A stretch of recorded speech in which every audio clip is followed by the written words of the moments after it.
Hello, welcome to infinite physics. আজকে একটা নতুন ক্লাস নিয়ে আলোচনা করব একদম বেসিক থেকে। সবে যারা ক্লাস 10-এ উঠেছো এবং ক্লাস 10-এর তোমাদের একটা বড় চ্যাপ্টার আছে আলো চ্যাপ্টার।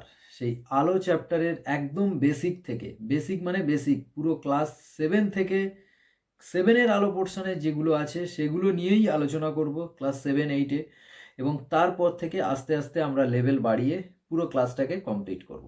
তো আজকের হয়তো পুরো ক্লাসটা কমপ্লিট হবে না। আজকের যতটুকু আলোচনা করব সেটা আমি তোমাদেরকে একটা ওভারভিউ দিয়ে দিচ্ছি।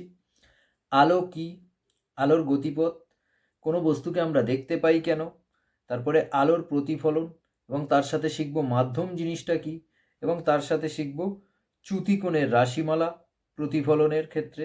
তারপরে আমরা জানব গোলীয় দর্পণ জিনিসটা কি, তারপর গোলীয় দর্পণের ক্ষেত্রে বিভিন্ন যে জিনিসগুলো আছে অর্থাৎ মেরুবিন্দু, বক্রতা কেন্দ্র, বক্রতা ব্যাসার্ধ, প্রধানক্ষ উন্মেষ, ফোকাস বিন্দু, ফোকাস দৈর্ঘ্য, এবং শেষে আমরা শিখব ফোকাস দৈর্ঘ্য ও বক্রতা ব্যাসার্ধের মধ্যে সম্পর্ক। তো চলো তাহলে ক্লাসটা শুরু করা যাক। তোমরা অবশ্যই ক্লাস কেমন লাগলো কমেন্ট করবে। তো সবে তো ক্লাস শুরু হয়েছে, ক্লাসটা শেষ পর্যন্ত দেখো। যদি ভালো লাগে তবেই লাইক করো, তা না হলে লাইক করার দরকার নেই। আর কোথাও যদি অসুবিধা হয়ে থাকে তাহলে অবশ্যই কিন্তু কমেন্ট করতে ভুলবে না। তো চলো তাহলে ক্লাসটা শুরু করা যাক।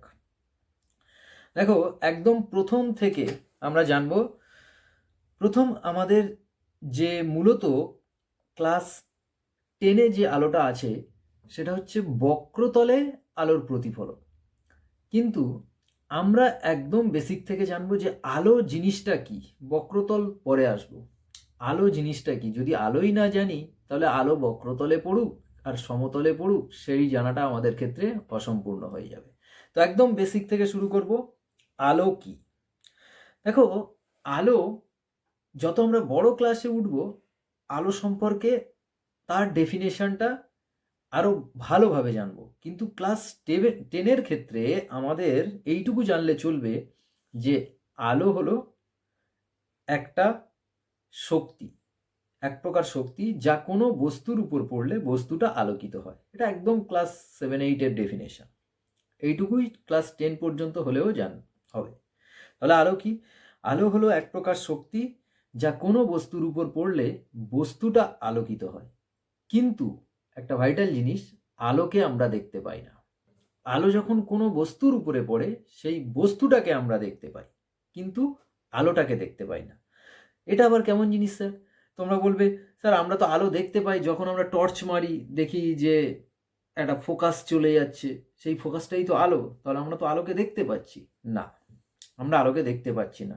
আর ওটা ফোকাস ঠিকই, ওখান থেকে রশ্মি যাচ্ছে তোমাদের মনে হচ্ছে, কিন্তু রশ্মিটাকে আমরা দেখতে পাচ্ছি না। অবশ্যই রশ্মি যাচ্ছে, কিন্তু রশ্মিটাকে আমরা দেখতে পাচ্ছি না। তাহলে কি দেখতে পাই?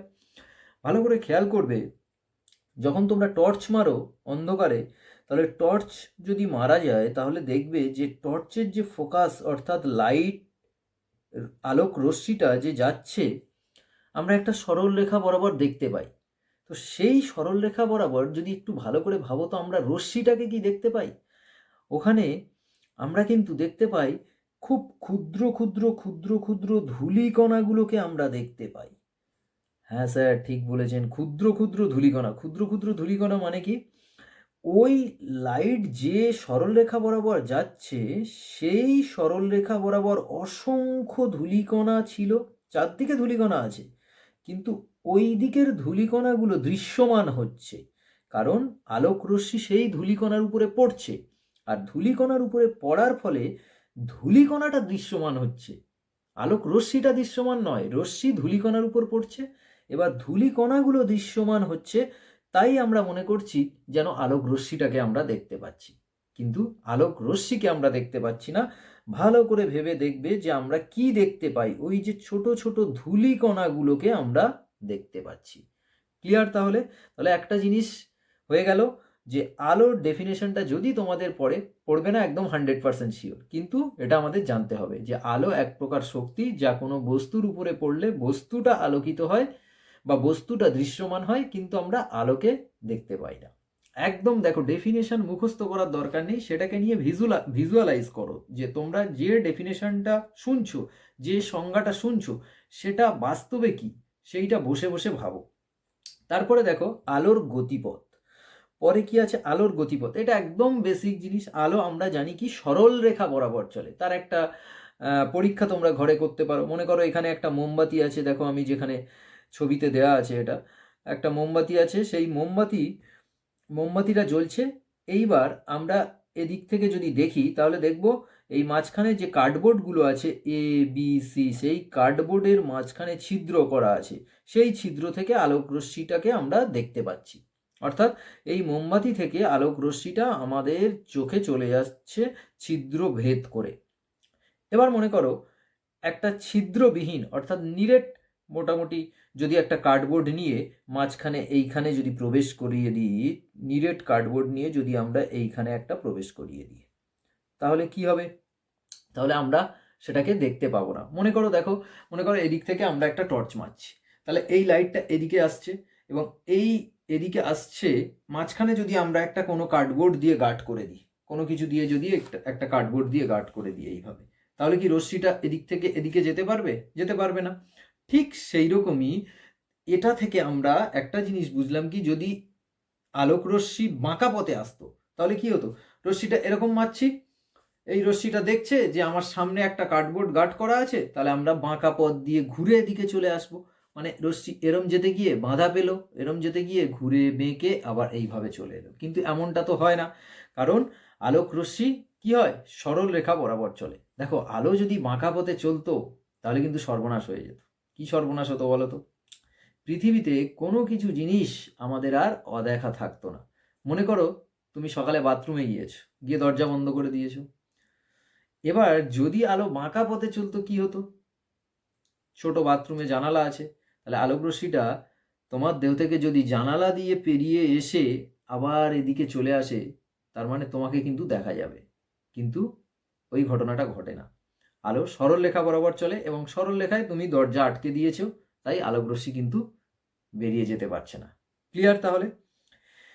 এবার প্রশ্ন হলো স্যার, আমরা কোনো বস্তুকে দেখতে পাই কেন? কেন আমরা যে কোনো বস্তুকে দেখতে পাই? এই যে তোমরা আমাকে দেখতে পাচ্ছ, ক্লাসে যখন স্যার ক্লাস করাচ্ছে তোমরা বোর্ডে লেখা দেখতে পাচ্ছ, সবাইকে যে কোনো জিনিস, মানে ভালো যারা সুস্থ দৃষ্টিসম্পন্ন ব্যক্তি আছে, তো তারা কেন কোনো বস্তুকে দেখতে পায়? দেখো বস্তুকে দেখতে পেতে গেলে দুটো কন্ডিশন হতে হবে। এক, আলো বস্তুটার উপরে পড়তে হবে, আলো এসে পড়বে বস্তুর উপর। দুই, বস্তুটা থেকে আলোটা আবার প্রতিফলন হয়ে আমাদের চোখে আসবে। মানে বস্তুটা থেকে আবার আলো কোথায় আসবে? বস্তুটা থেকে আবার আলো আমাদের চোখে আসবে। বস্তুর উপর থেকে আবার আলো আমাদের চোখে আসবে। এই দুটো ঘটনা যদি ঘটে তবে আমরা দেখতে পাবো। কেমন ঘটনা? মনে করো এইখানে একটা লাইট জ্বলছে, তাহলে এই লাইটটা থেকে আমার উপরে আলোকরশ্মি পড়লো, পড়ার পরে প্রতিফলন হয়ে তোমাদের চোখে গেল। তাহলে এখান থেকে আলো এলো, আবার প্রতিফলন হয়ে তোমাদের চোখে গেল। এই দুটো ঘটনার মধ্যে কোনো ঘটনা যদি না, কোনো একটা ঘটনা যদি না ঘটে, দেখো সামনে আলো জ্বলছে, আমি তোমাকে আলোটা দেখাতে পারছি না, সামনে একটা লাইট জ্বলছে যে কারণে আমি ভিজিবল। যদি লাইটটাকে আমি অফ করে দিই, দেখো অনেকটা কম ভিজিবল হয়ে গেল। তো মনে করো একদম পুরো আমার ব্যাকগ্রাউন্ড থেকে লাইট আসছে সেই কারণে দেখা যাচ্ছে। তো মনে করো যদি পুরো অন্ধকার হয়ে যেত তাহলে তোমরা আমাকে কেউ দেখতে পেতে না। তাহলে দেখতে পাচ্ছ কেন? কোনো একটা লাইট সোর্স থেকে, কোনো একটা আলোক উৎস থেকে আলো আমার গায়ে পড়লো এবং আমার বডি থেকে প্রতিফলন হয়ে তোমাদের চোখে যাচ্ছে, তোমরা যারা স্ক্রিনের ওপারে আছো। তো সেই কারণে তোমরা ওই বস্তুটাকে দেখতে পাচ্ছ। এবার এটা বিষয়টা এইরকম নয় টেকনোলজি থেকে এখান থেকে আলো গিয়ে তোমাদের চোখে পড়ছে, এমন ব্যাপারটা নয়। মানে এটা সামনাসামনি হলে এই উদাহরণটা দেয়া যায়, এটা তো টেকনোলজিক্যাল ব্যাপার। তো দেখো কোনো আলোকরশ্মি আমার গায়ে পড়লো, পড়ার পরে প্রতিফলন হয়ে যদি তোমার চোখে যায় তবেই তুমি একমাত্র আমাকে দেখতে পাবে। এবার ইমাজিন করো আমার সামনে যদি একটা 5 ফুট হাইটের কোনো পর্দা দিয়ে ঢেকে দেয়া হয়, তাহলে দুটো ঘটনা ঘটবে। এক নম্বর, আলো আমার গায়ে পড়তে পারলো না। যদি অ্যাঙ্গেল করে ঢেকে দাও, এইভাবে অ্যাঙ্গেল করে ঢেকে দাও, তাহলে এই দিকে যারা আছে মোটামুটি তারা আমাকে দেখতে পাচ্ছে, এই দিকে যারা আছে মোটামুটি তারা আমাকে দেখতে পাচ্ছে না। তাহলে কেন? কারণ আলোক রশ্মি পড়ছে তো আমার বডির উপর, কিন্তু প্রতিফলনের পরে ফিরে যেতে পারছে না তোমাদের চোখে, একদিকে বাঁকা, একদিকে গাঢ় করা আছে। এই কারণে কোনো বস্তুকে আমরা কেউ দেখতে পায়, কেউ দেখতে পায় না। বোঝা গেল? তাহলে কোনো বস্তুকে আমরা দেখতে পাই কেন? দুটো জিনিসের উপর, আলো বস্তুটার উপরে পড়বে, পড়ার পর প্রতিফলন হয়ে আমাদের চোখে পৌঁছাবে, দুটো যদি কোনোটা না ঘটে। এবার যদি কখনো পরীক্ষাতে কোশ্চেন পড়ে স্যার আলোর কোন ধর্মের জন্য আমরা কোনো বস্তুকে দেখতে পাই, তখন উত্তর হবে প্রতিফলন। অর্থাৎ প্রতিফলন ঘটনাটা, প্রতিফলন এই ঘটনাটা যদি না ঘটে তাহলে কিন্তু আমরা বস্তুকে দেখতে পাবো না। ক্লিয়ার? তাহলে প্রতিফলন জিনিসটা কি? এবার আমরা জানবো প্রতিফলন জিনিসটা কি। দেখো, প্রতিফলন জানার আগে আমাদেরকে জানতে হবে যে মাধ্যম জিনিসটা কি। প্রতিফলন জিনিস জানার আগে আমাদেরকে জানতে হবে মাধ্যম জিনিসটা কি। স্যার এই নতুন নতুন টার্ম আসছে, এগুলো মাধ্যম জিনিসটা কি? দেখো, মাধ্যম জিনিসটা কি? মাধ্যম হলো যার মধ্যে দিয়ে আলোকরশ্মি চলাচল করতে পারে। এটা আবার কি কথা? আলোকরশ্মি তো সব জায়গার মধ্যে দিয়ে যায়। হ্যাঁ, সব জায়গার মধ্যে দিয়ে যদি যায় তাহলে সবগুলোই মাধ্যম হবে, যার মধ্যে দিয়ে যেতে পারবে না সেটা মাধ্যম নয়। কেমন? মনে করো এখান থেকে একটা টর্চ মারছো, এইদিকে আলোকরশ্মি যাচ্ছে। তাহলে এখানে যদি কিছু না থাকে তাহলে এটাকে আমরা কি বলতে পারি? যে এখানে বায়ু আছে বা শূন্যস্থান আছে। একটু মনে করো তো, একদম সূর্য থেকে আলোকরশ্মি আমাদের পৃথিবীতে এসে পৌঁছায়। তাহলে এই যে সূর্য থেকে আলোকরশ্মি পৃথিবীতে এসে পৌঁছাচ্ছে, পৃথিবীর উপরে আমরা জানি কয়েকটা স্তর আছে না? একদম প্রথম অধ্যায় পড়েছো, troposphere, stratosphere, mesosphere, thermosphere, exosphere. টোটোতে স্টার্ট দিয়ে মেডিসিন শপে গেলাম থার্মোমিটার ও এক্স রে আনতে। ঠিক আছে, শর্টকাট মনে রাখবে। টোটোতে স্টার্ট দিয়ে ট্রোপোস্ফিয়ার, স্টার্ট দিয়ে স্ট্র্যাটোস্ফিয়ার, ট্রোপোস্ফিয়ার, স্ট্র্যাটোস্ফিয়ার, তারপরে মেডিসিন মেসোস্ফিয়ার, শপে গেলাম থার্মোমিটার, থার্মোস্ফিয়ার, তারপরে এক্স রে আনতে, এক্সোস্ফিয়ার। ক্লিয়ার? তো সেটা ক্লাস আগে করা আছে, তোমরা দেখে নেবে। যাই হোক, ওটা নিয়ে বলছি না। তাহলে সূর্য থেকে আলোকরশ্মি যে আসছে, এর একদম সূর্যের কাছাকাছি যেটা, এখানে তো বায়ু নেই, এখানে কি আছে? শূন্যস্থান। তারপর এই যে স্তরগুলো, এগুলো আলাদা আলাদা স্তর। এবার প্রত্যেকটা স্তরে আবার বায়ুর ঘনত্বটা কি আলাদা, প্রত্যেকটা স্তরে বায়ুর ঘনত্ব আলাদা। তাহলে এই যে আলাদা আলাদা স্তর, এখানে এইগুলো এক একটা আলাদা আলাদা মাধ্যম হিসাবে কাজ করছে। এগুলো এক একটা মাধ্যম, এটাও একটা মাধ্যম, এটাও একটা মাধ্যম, এটাও একটা মাধ্যম, এগুলো সব এক একটা আলাদা মাধ্যম। এছাড়া মনে করো একটা গ্লাসে জল নিয়েছো, এবার উপর থেকে টর্চ মারছো, একদম উপর থেকে টর্চ মারছো। তাহলে উপর থেকে যদি টর্চ মারো তখন কি হবে? মনে করো এই দিক থেকে টর্চ মারছো, তাহলে এই দিক থেকে টর্চ মারলে এইভাবে আলোকরশ্মিগুলো আসবে। ক্লিয়ার? এবার যেই এদিকে টর্চ মারছো, এইটুকু জায়গা, উপরের এই অংশটুকু, দেখো এই অংশটুকুতে যে আলোকরশ্মি আসছে, এটা কিসের মধ্যে দিয়ে আসছে? বায়ুর মধ্যে দিয়ে আসছে। আর নিচে যে অংশে আলোকরশ্মি আসছে সেটা কার মধ্যে দিয়ে আসছে? জলের মধ্যে দিয়ে আসছে। ক্লিয়ার? তাহলে জল নিচে আছে, জলের মধ্যে দিয়ে আসছে, এটা উপরে আছে বায়ু। বোঝা গেল? তাহলে আলোকরশ্মি বিভিন্ন মাধ্যমের মধ্যে দিয়ে যায়। এই উপরের মাধ্যমটাকে আমরা বলছি বায়ু মাধ্যম, নিচের মাধ্যমটাকে বলছি জল মাধ্যম। মনে করো কোনো একটা বোতলে তেল আছে, তোমরা তেলে লাইট মারছো, তাহলে উপরে কিছুটা অংশ কি হবে? বায়ু মাধ্যমে আলোকরশ্মি এলো, তারপর নিচের কিছুটা অংশ তেল মাধ্যমে আলোকরশ্মি এলো। সোজা কথা, যার মধ্যে দিয়ে আলো যাচ্ছে সেটাকে আমরা সেই মাধ্যম বলবো। মনে করো একটা কাঁচ আছে, গ্লাস প্লেট আছে, এটা মনে করো কাঁচ। এবার এখান থেকে টর্চ মারছি, তাহলে কাঁচ ভেদ করে চলে যাবে। তো এখান থেকে আলোকরশ্মিটা এখানে গেল বায়ু মাধ্যমে, আর ঠিক এইটুকু থিকনেস, এই যে থিকনেসটুকু, এই থিকনেসটুকু কিসের মধ্যে দিয়ে যাচ্ছে? কাঁচের মধ্যে দিয়ে যাচ্ছে। তোমরা দেখবে যে টর্চ লাইটের সামনে একটা কাঁচ দেয়া থাকে বা লেন্স দেয়া থাকে, তাহলে আলোক রশ্মি লেন্সের যে বেধ যতটুকু, সেটা 1 মিলিমিটার হতে পারে, 2 মিলিমিটার হতে পারে, সেই বেধটুকু যখন আলোক রশ্মি যাচ্ছে সেটুকু কাঁচের মধ্যে দিয়ে যাচ্ছে, তাহলে ওই সময় ওটা কাঁচ মাধ্যম হিসাবে গণ্য করা হচ্ছে। তারপরে আলোক রশ্মি যখন যাচ্ছে আলো বায়ু মাধ্যমে চলে যাচ্ছে, তাহলে এগুলোকেই বলা হচ্ছে মূলত মাধ্যম। বোঝা গেল? তারপরে দেখো আলোর প্রতিফলন, বা এই ডিটেলসটা আমরা জানবো, আলোর প্রতিফলন জিনিসটা কি।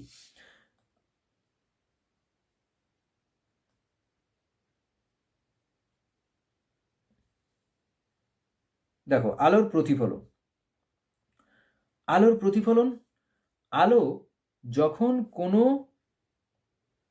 প্রতিফলক তল, প্রতিফলক তল মানে কি, যার উপরে আলোকরশ্মি পড়বে, পড়ার পরে ফিরে সেই মাধ্যমে চলে যাবে। সেই মাধ্যম মানে যে মাধ্যম থেকে আলোকরশ্মি আসছিল। তাহলে এখানে আমি একটা ডায়াগ্রাম আঁকলাম। মনে করো এটা একটা আলোর উৎস, মানে সূর্য। এখান থেকে আলোকরশ্মি এইভাবে এলো, তাহলে যে আলোকরশ্মিটা এসে পড়ছে, সেই আলোকরশ্মিটা যেদিকে এসে পড়ছে সেই দিকে তীরচিহ্নটা দিতে হবে। তাহলে আলোকরশ্মি এলো, এসে পড়ছে, তাহলে কোন দিক থেকে কোন দিকে আসছে আমরা তীরচিহ্ন দিয়ে কিন্তু বিষয়টাকে ক্লিয়ার করব। তাহলে এই তীরচিহ্ন দেওয়াটা যতক্ষণ না হবে, এটা কিন্তু আলোক রশ্মি হিসাবে গণ্য করা হবে না, এটা সরল রেখা হিসাবে গণ্য হবে। তাই পরীক্ষায় এই ছোট ছোট জিনিসগুলো খেয়াল রাখবে। এটা কিন্তু আলোক রশ্মি, যখন তীরচিহ্ন দেব, যদি আমি তীরচিহ্ন না দিই তাহলে পরীক্ষক মনে করবে এটা সরল রেখা এঁকেছে, যেটা কিন্তু ভুল। ঠিক আছে? তারপর আলো প্রতিফলক তলের উপরে পড়লো, পড়ার পরে আবার আলো এখান থেকে ফিরে চলে যাচ্ছে কোন মাধ্যমে? যে মাধ্যমে আলোকরশ্মি, যে মাধ্যমে আলোকরশ্মি যে মাধ্যম থেকে আসছিল সেই মাধ্যমে। তাহলে এখান থেকে আলোকরশ্মি এসে পড়লো, এই যে মাধ্যমটা, এই যে মাধ্যমটা, এটা মনে করো বায়ু মাধ্যম। সূর্য থেকে আলোকরশ্মি আসছে, তাহলে এখানে মনে করো বায়ু আছে। তাহলে বায়ু মাধ্যম থেকে আলোকরশ্মি এসে পড়লো, যার উপরে এসে পড়লো তার নাম হচ্ছে প্রতিফলক তল। প্রতিফলক তল। স্যার প্রতিফলক তল তো বুঝলাম, কিন্তু এই যে সরল রেখা দিয়ে নিচে এইরকম অবলিক অবলিক অবলিক এরকম দাগ দিয়েছো কেন? এটাকে কি বলা হয়? এটাকে বলা হয় সমতল দর্পণ, পুরোটা। এবার সমতল দর্পণের প্রতিফলক তলটা হচ্ছে এই সরল রেখাটা, সরল রেখা যে জায়গায় আছে এটাকে বলা হয় প্রতিফলক তল। আর নিচের দিকে এই যে পারদ দেওয়া আছে, পারদ দেওয়া দাগ দাগ দেওয়া আছে, এটাকে বলা হয় পারদ দেওয়া অংশ বোঝানোর জন্য পারদ দেওয়া অংশ। পারদ দেওয়া অংশকে বোঝানোর জন্য এই দাগটা দেওয়া হয়। তোমরা যে কোনো আয়না ছাড়িয়ে নেবে বাড়িতে, ছাড়িয়ে নিয়ে দেখবে যে আয়নার পিছনে বিভিন্ন কালারের, কমলা কালার হতে পারে, সবুজ কালার হতে পারে, বেগুনি কালার হতে পারে, নীল কালার হতে পারে, এইভাবে একটা পারদের প্রলেপ দেওয়া থাকে, কালো কালার হতে পারে, এইভাবে পারদের প্রলেপ দেওয়া থাকে। এই যে পারদের প্রলেপ দেওয়া অংশটাকে ছবিতে বোঝানোর জন্য এই যে ডট ডট, বা সরি ডট ডট না, এই যে অবলিক অবলিক চিহ্নটা দেওয়া হয়েছে, এইভাবে এইভাবে এইভাবে এইভাবে। আর সমান যে দাগটা দেওয়া হয়েছে এটা হচ্ছে প্রতিফলক তলটাকে বোঝানোর জন্য। দুটো মিলে কিন্তু সমতল দর্পণ বা সোজা কথা আয়না, দুটো মিলেই হচ্ছে আয়না। আর পিছনের অংশটা অর্থাৎ পারদের অংশটাকে বোঝানোর জন্য স্ল্যাশ স্ল্যাশ, আর সমান যে দাগটা এটা প্রতিফলক তলকে বোঝানোর জন্য। ক্লিয়ার? একদম বেসিক থেকেই যাচ্ছি, কিন্তু মানে আমি মনে করছি তোমরা আয়নাও চেনো না, এইরকম জায়গা থেকে ক্লাসটা নিয়ে যাচ্ছি। অনেকের মনে হবে স্যার এ তো বিষয়টা জানি। তো তোমরা ধৈর্য ধরো, যদি ভালো না লাগে তাহলে ক্লাসটা স্কিপ করতে পারো, চলে যাও, কিংবা নেক্সট ক্লাসগুলোতে তোমরা পরে তোমাদের যে টপিকগুলো আছে ক্লাস 10-এর তারা সেই ক্লাসগুলো করবে। এখনো পর্যন্ত কিন্তু ক্লাস 10-এ ঢুকিনি, এখনো পর্যন্ত আলোর বেসিক চলছে। তো দেখো তাহলে আলোকরশ্মি যে জায়গা থেকে এলো, অর্থাৎ আলোক উৎস থেকে যে আলোকরশ্মিটা এলো এসে প্রতিফলক তলের উপরে পড়লো, সেই আলোক রশ্মিটাকে আমরা কি বলবো? সেই আলোক রশ্মিটাকে আমরা বলবো যে আপতিত রশ্মি। এই আলোক রশ্মিটাকে আমরা কি বলবো? আপতিত রশ্মি। আপতিত রশ্মি অর্থাৎ যে আপতিত হলো প্রতিফলক তলের উপর। আর যে এখান থেকে প্রতিফলন হয়ে ফিরে গেল সেটার নাম হচ্ছে প্রতিফলিত রশ্মি, সেটার নাম হচ্ছে প্রতিফলিত রশ্মি। তাহলে আপতিত রশ্মি কোনটা? যে আপতিত হলো, যে পড়লো, যে পড়লো, মুখস্থ করার দরকার নেই, যে পড়লো তার নাম আপতিত, কারণ সে আপতিত হচ্ছে। প্রতিফলিত, সে প্রতিফলন হয়ে ফিরে যাচ্ছে, তাহলে তার নাম প্রতিফলিত। পড়লো, ফিরে চলে গেল। এবার যার উপরে পড়লো তার নাম কি বললাম? প্রতিফলক তল। এখানে একটা টুইস্ট আছে, যে বিন্দুতে পড়লো, ঠিক এক্স্যাক্ট যে বিন্দুতে পড়েছে, এই যে বিন্দুটা, এই বিন্দুটার নাম হচ্ছে আপতন বিন্দু। এই বিন্দুটার নাম হচ্ছে আপতন বিন্দু। ক্লিয়ার? এবার এই আপতন বিন্দুতে যদি একটা অভিলম্ব অঙ্কন করি, মানে অর্থাৎ 90 ডিগ্রি একটা যদি সরল রেখা আঁকি আপতন বিন্দুতে, এক্স্যাক্ট আপতন বিন্দুতে যদি আমরা একটা 90 ডিগ্রি সরল রেখা আঁকি, তাহলে এটার নাম দেয়া হচ্ছে কি না অভিলম্ব। অভিলম্ব। ক্লিয়ার? তাহলে কি হলো? যে পড়লো তার নাম আপতিত, যে ফিরে গেল তার নাম প্রতিফলিত, যে তলের উপরে পড়লো তার নাম প্রতিফলক তল, যে বিন্দুর উপরে পড়লো তার নাম আপতন বিন্দু। একটা জিনিস খেয়াল করো, আমি এই যে অভিলম্বটাকে এঁকেছি, এই যে অভিলম্ব আমি হাইলাইটার দিয়ে দেখাচ্ছি, দেখো এই যে অভিলম্বটা এঁকেছি এতে কিন্তু কোনো তীরচিহ্ন দিইনি। এটা কি বোঝাচ্ছে? এটা বোঝাচ্ছে এটা একটা সরল রেখা। বাকি দুটো দেখো সাদা কালারের যে রশ্মিটা, যে পড়েছে তার একটা তীরচিহ্ন দিয়েছি, যে ফিরে যাচ্ছে তার একটা তীরচিহ্ন দিয়েছি। এটা কি বোঝাচ্ছে? এটা বোঝাচ্ছে এরা একটা রশ্মি। কেমন রশ্মি? এটা আপতিত রশ্মি, এটা প্রতিফলিত রশ্মি। কিন্তু অভিলম্বে কোনো তীরচিহ্ন দেওয়া হয়নি। তাই এটা খেয়াল রাখবে তোমরা। এরকমভাবে তো ছবি এঁকে দিলে কিন্তু কোনো তীরচিহ্ন দিলে না। ক্লিয়ার? তারপরে দেখো এখানে আরো দুটো জিনিস আমরা জানবো, সেটা হচ্ছে এই যে কোণটা, অর্থাৎ অভিলম্বের সাথে আপতিত রশ্মি, এটা অভিলম্ব, এর সাথে আপতিত রশ্মি যে কোণ করে আছে সেটাকেই বলা হচ্ছে কি না আপতন কোণ। সেটাকেই বলা হচ্ছে আপতন কোণ। কোনটা? অভিলম্বের সঙ্গে আপতিত রশ্মি যে কোণ করে আছে সেটাকে বলা হয় আপতন কোণ। এই আপতন কোণকে লেখা হয় আই দ্বারা, স্মল লেটারের আই দ্বারা লেখা হয়। ইনসিডেন্ট অ্যাঙ্গেল ও ইনসিডেন্টের আই, স্মল লেটারের আই। ক্লিয়ার? তারপরে দেখো অভিলম্ব তার সাথে প্রতিফলিত রশ্মি, তাহলে এটা অভিলম্ব, এর সাথে প্রতিফলিত রশ্মি সাদা, এটা অভিলম্ব, দেখো হাইলাইটার দিয়ে দেখাচ্ছি, এটা অভিলম্ব, এর সাথে প্রতিফলিত রশ্মি, এটা অভিলম্ব, এটা প্রতিফলিত, এটা অভিলম্ব, এটা প্রতিফলিত। এই যে কোণটা করে আছে এটাকেই বলা হচ্ছে প্রতিফলন কোণ। কোনটা? অভিলম্বের সঙ্গে প্রতিফলিত রশ্মি। প্রতিফলন কোণ মানে প্রতিফলিত রশ্মি, আপতন কোণ মানে আপতিত রশ্মি। ক্লিয়ার? আপতন কোণ মানে আপতিত রশ্মি, প্রতিফলন কোণ মানে প্রতিফলিত। তাহলে এইটাকে বলা হচ্ছে প্রতিফলন কোণ। এবং প্রতিফলন কোণকে কি দ্বারা লেখা হয়?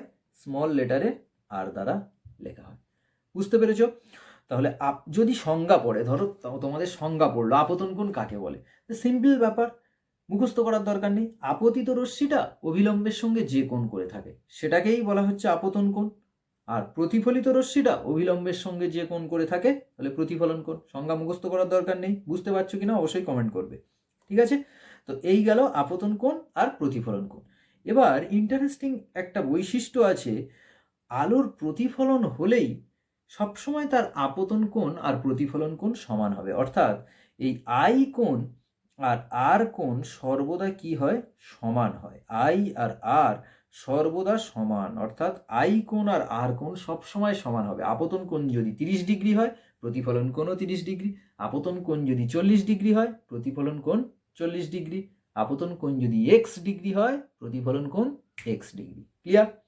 চলো এইবার দেখো এইখানে একটা জিনিস বলছে যে চ্যুতি কোণের রাশিমালা, প্রতিফলনের ক্ষেত্রে চ্যুতি কোণের রাশিমালা, এইটা আমাদের জানতে হবে। এখান থেকে একটু টপিকটা হার্ড হলো, একটু টপিকটা, তাও পুরোপুরি হার্ড হয়নি, একটু টপিকটা হার্ড হলো। দেখো একদম যদি তোমরা প্রতিফলন বুঝে থাকো তাহলে চ্যুতি কোণের রাশিমালাও বুঝে যাবে। দেখো ক্রোনোলজিটাকে বুঝতে হবে, পরপর স্টেপ বাই স্টেপ আসতে হবে, স্টেপ জাম্প করলে কিন্তু হবে না। প্রত্যেকটা সিঁড়ির ধাপে ধাপে তোমরা এগিয়ে এসো, ঠিক আছে? তো চ্যুতিকোণের রাশিমালা, চ্যুতিকোণের রাশিমালাটা কি? প্রতিফলনের ক্ষেত্রে চ্যুতিকোণের রাশিমালা। আচ্ছা, এক সেকেন্ড, আমি এটাকে একটু সরিয়ে নিই।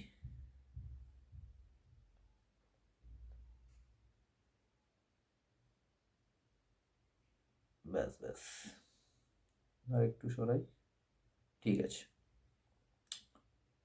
দেখো, তাহলে প্রতিফলনের ক্ষেত্রে চ্যুতিকোণের রাশিমালা। তো আগে আমি করালাম চ্যুতিকোণ, প্রতিফলন। তো প্রতিফলনের ক্ষেত্রে চ্যুতিকোণের রাশিমালা। দেখো, এই একটা কি হলো, সমতল দর্পণ আঁকছি। সমতল দর্পণে আলোকরশ্মি আপতিত হলো, তাহলে এই একটা রশ্মি আপতিত হলো, তারপর আবার এখান থেকে এই রশ্মিটা প্রতিফলন হয়ে গেল। এই পর্যন্ত তো ক্লিয়ার হয়েছে, আমরা জেনেছি। তারপরে আর একটা আমরা আপতন বিন্দুতে অভিলম্ব অঙ্কন করব। অভিলম্ব অঙ্কন করলে এটা হয় আপতন কোণ আই, আর এটা হয় প্রতিফলন কোণ আর। তাহলে এই পর্যন্ত আমরা এইখানে জেনেছি। দেখো, সব কোণটা আপতিত রশ্মি, প্রতিফলিত রশ্মি। এবার যদি মনে করো এই আয়নাটা না থাকতো, তাহলে কি ঘটনাটা হতো?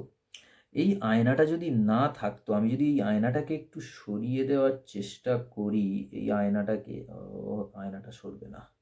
যদি মনে করো এই আয়নাটাকে সরিয়ে দিই, তাহলে আয়নাটা যদি সরিয়ে দিতাম, তাহলে এই যে আপতিত রশ্মি, সাদা রশ্মিটা আসছিল, এই পথ বরাবর, ওর যে নির্দিষ্ট পথ ছিল সেই পথ বরাবর চলে যেত না? একদম। ধরো মনে করো এই একটা আপতিত রশ্মি আসছে, এই তলটা ছিল বলে, এখানে এই তলটা ছিল বলে ও এর উপরে এসে পড়লো, পড়ার পরে প্রতিফলন হয়ে এইভাবে গেল। তাহলে যদি এই তলটা না থাকতো, অর্থাৎ এই সাদা তলটা যদি না থাকতো, তাহলে ও এইভাবে চলে যেত। তাহলে সেই ডায়াগ্রামটা আমি আঁকছি একটু হাইলাইটার দিয়ে। দেখো, এই যে রশ্মিটা আসছিল, প্রতিফলক তল যদি না থাকতো, অর্থাৎ আয়নাটা যদি না থাকতো, তাহলে এই পথ বরাবর চলে যেত, যেটা আমি ডট ডট সবুজ কালার দিয়ে দেখিয়েছি। এবার আয়নাটা থাকার জন্য ও যে পথে যাচ্ছে, অর্থাৎ আয়নাটা থাকার জন্য এই দিক বরাবর যাচ্ছে, আয়নাটা না থাকলে এই দিক বরাবর যেত। তাহলে এই যে থাকার জন্য যে পথে যাচ্ছে আর না থাকলে যে পথে যেত, সেই যে কোণটা, এই যে কোণটা, এইটাকেই বলা হচ্ছে কি? এটাকেই বলা হচ্ছে